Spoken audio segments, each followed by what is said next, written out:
खुदी को कर बुलंद इतना कि हर तकदीर से पहले खुदा बंदे से खुद पूछे, बता तेरी रजा क्या है। जी हाँ, खुद पर यकीन करने वाले, मेहनत पर भरोसा रखने वाले और कमेरे वर्ग को जगाने वाले, जिन्होंने लोगों को भाग्य के भरोसे बैठे रहने की बजाय कर्म करने की शिक्षा दी, जिन्होंने गुलाम देश में आजाद ख्यालों के साथ जीने की मिसाल कायम की, जो किसानों के मसीहा तो दीनहीन के बंधु बनकर उभरे। हम बात कर रहे हैं उन्हीं राम रिछपाल की, जिन्हें दुनिया दीन बंधु सर छोटू राम के नाम से जानती है। दीन बंधु सर छोटू राम जी का जन्म 24 नवंबर 1881 को रोहतक के पास गढ़ी सांपला गांव के एक गरीब किसान के घर हुआ। बालक राम रिछपाल को स्कूल में भर्ती थोड़ा देर से किया गया, लेकिन स्कूल में जाने के बाद पढ़ाई में बहुत होशियार इस बालक की प्रतिभा देखकर सब हैरान थे। उन्होंने झज्जर के सरकारी स्कूल से मिडिल तक की शिक्षा प्राप्त की। घर की आर्थिक स्थिति कमजोर थी, लेकिन बालक की आगे पढ़ने की रुचि और जिद को देखते हुए पिता उन्हें साथ लेकर साहूकार महाजन के पास कर्जा लेने गए। तो साहूकार ने किसान पुत्र की पढ़ाई की रुचि का मजाक उड़ाते हुए उन्हें अपने लिए पंखा हिलाने का इशारा किया। बालक छोटू राम ने पिता के इस अपमान के पीछे का असल कारण उनकी आर्थिक गुलामी को समझने में देर न की, और यहीं से उनके मन में ये सोच पैदा हुई कि इस वर्ग को राजनैतिक आजादी से पहले आर्थिक आजादी की जरूरत है। आगे की पढ़ाई के लिए चाचा की मदद से क्रिश्चियन स्कूल में दाखिला हो गया। यहीं पर इन्होंने अन्याय के खिलाफ पहली बार आवाज भी उठाई। हॉस्टल में साफ सफाई, खाने जैसी बेसिक चीजों के लिए हड़ताल करवाकर ये छात्रों के नेता बने। इस घटना से वो एकजुट होकर लड़ने और जीतने का सबक सीख चुके थे। इंटरमीडिएट के बाद घर पर पैसे की तंगी के कारण आगे की पढ़ाई का रास्ता लगभग बंद था, लेकिन सौभाग्य से रेल में सेठ छाजू राम से मुलाकात इनकी लाइफ का टर्निंग पॉइंट बन गई। इसके बाद तो इन्होंने सेठ छाजूराम जी की सहायता से सेंट स्टीवन कॉलेज में बीए, तो आगरा कॉलेज से लॉ की डिग्री पूरी की। इसी बीच राजा रामपाल के लिए हिंदुस्तान न्यूज़पेपर का संपादन भी किया। लॉ की पढ़ाई पूरी होने के तुरंत बाद इन्होंने प्रैक्टिस शुरू कर दी।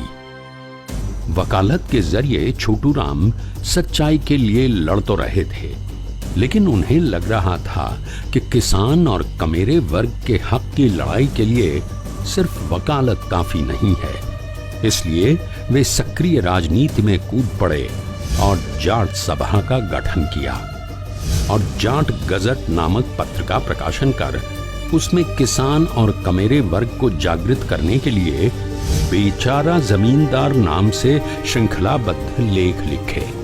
उनके लिए इन लेखों की मूल भावना ने लोगों को काफी प्रभावित किया। तभी से ये वर्ग उनसे भावनात्मक रूप से जुड़ने लगा।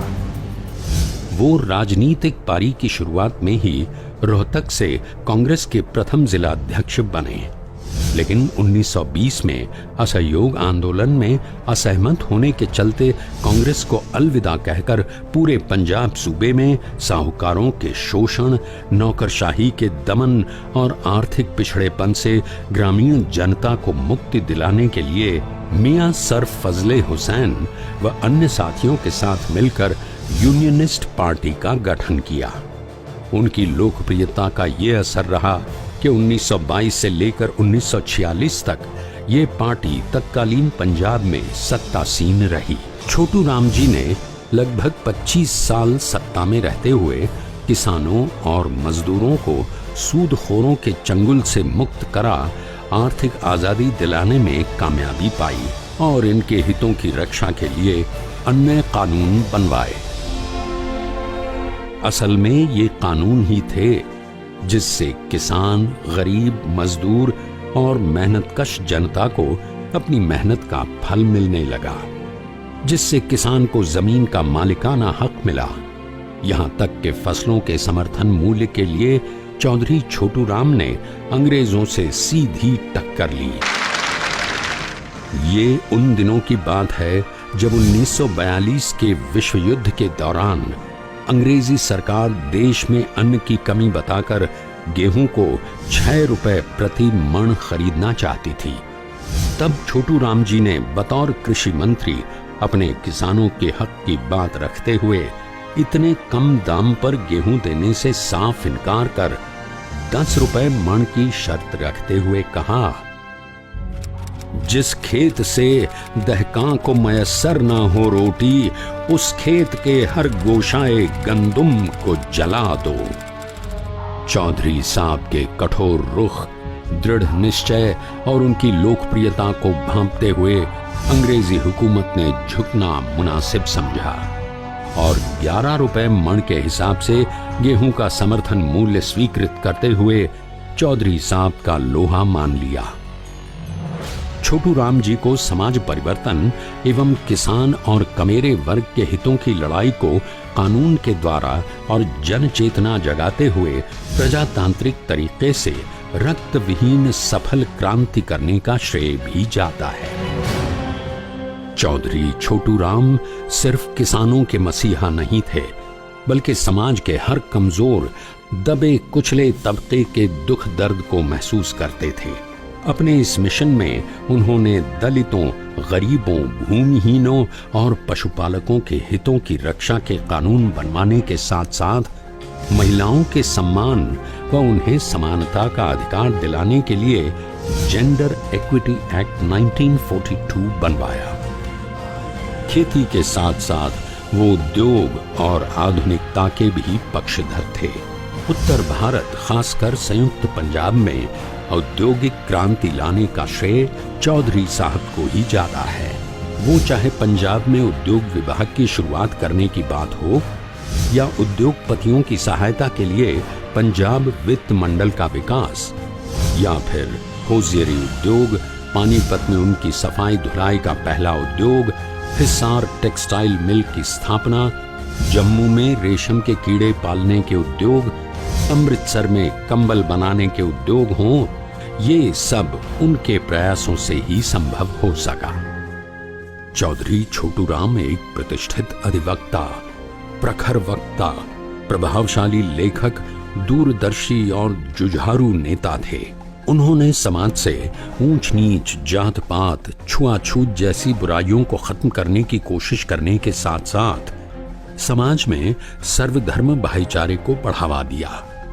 इसलिए उस समय का मुस्लिम समाज भी उनसे भावनात्मक रूप से जुड़ा हुआ था।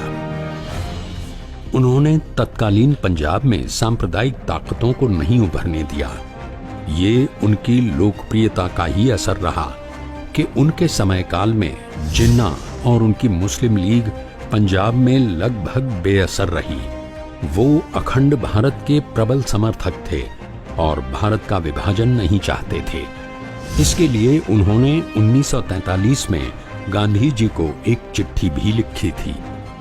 गीता के कर्म सिद्धांत में गहन विश्वास रखने वाले छोटू राम जी अपने कार्यों से हिंदुओं के दीनबंधु, मुसलमानों के रहबरे आजम, किसानों के रहनुमा और गरीबों के छोटा राम कहलाए। वे एक दूरदर्शी नेता थे और शिक्षा को ग्रामीण जनता के हालात बदलने के लिए बहुत जरूरी मानते थे। इसलिए उन्होंने ग्रामीण युवकों को शिक्षा प्राप्त कर सामाजिक बदलाव हेतु समाज और शासन में प्रमुख दायित्वों पर प्रतिष्ठित होने के लिए प्रेरित करते हुए किसान पुत्र छात्रवृत्ति की शुरुआत की। उन दिनों किसान की खेती और किस्मत प्राकृतिक वर्षा पर निर्भर थी। इसलिए हरित क्रांति की सोच लेकर 12 महीने खेती के लिए बड़ी नदियों पर बांध बनाकर नहरों के द्वारा पानी उपलब्ध करवाने के लिए भाखड़ा नंगल डैम की मूल परिकल्पना उन्होंने ही की थी और बतौर मंत्री 8 जनवरी 1945 को पूरी रात भाखड़ा नंगल डैम की फाइल्स पर दस्तखत कर 9 जनवरी 1945 की सुबह अंतिम सांस ली।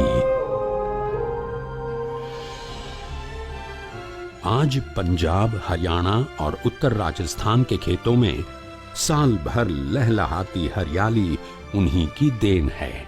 अपनी लगन, मेहनत, कार्यों और दूरदर्शी सोच से वो एक अमर इतिहास और एक ऐसा मार्ग आने वाली पीढ़ियों के लिए छोड़कर गए जिसके एक हिस्से का भी अनुसरण किया जाए तो पूरी मानवता का कल्याण हो जाए।